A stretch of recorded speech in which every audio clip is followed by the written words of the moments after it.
bu ñu demee ba naan na kilifa yi génn wax nga ni yéen kilifa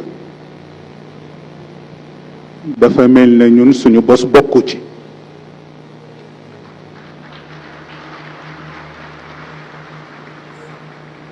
ndax fu ko peuple bi ma sa soxla rek taxaw na ci wetam waaye mel na ni moom it kilifam bokku ci ndax 1959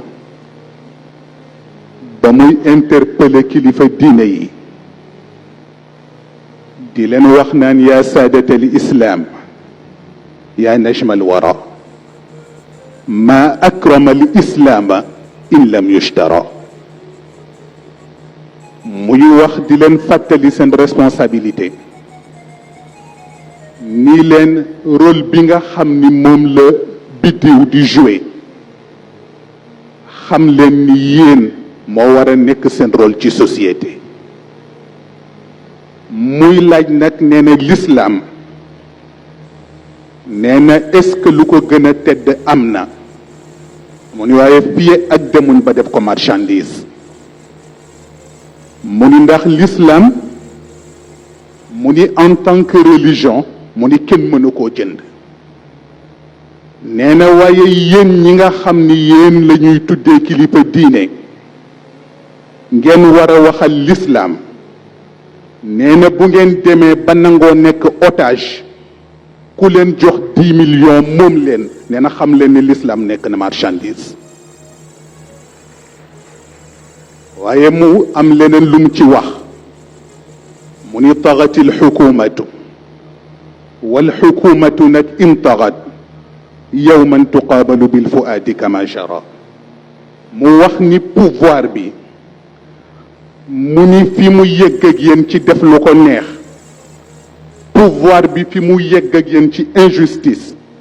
mu ni pouvoir bi fi mu yegg ak yéen ci jaay doole mu ni mbéjum kanam la nee na kon nag yéen peuple bi mbéjum kanam boobu jug leen fajal ko seen bopp waaw waaye ci biir faj googu ñuy fajal suñu bopp nag moom Serigne Cheikh ñu ñuy tuddee force de l'ordre moo xam policier moo xam gendarme mu interpeller leen mu ni leen et si vraiment vous vous sentez moins apte face à cet ultime recours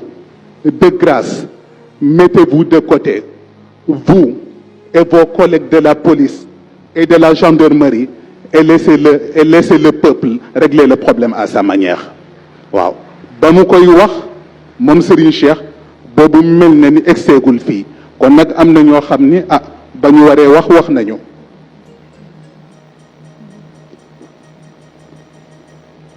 mu mel na ba tey rek xam naa ci beneen point boo xam ni indi na ko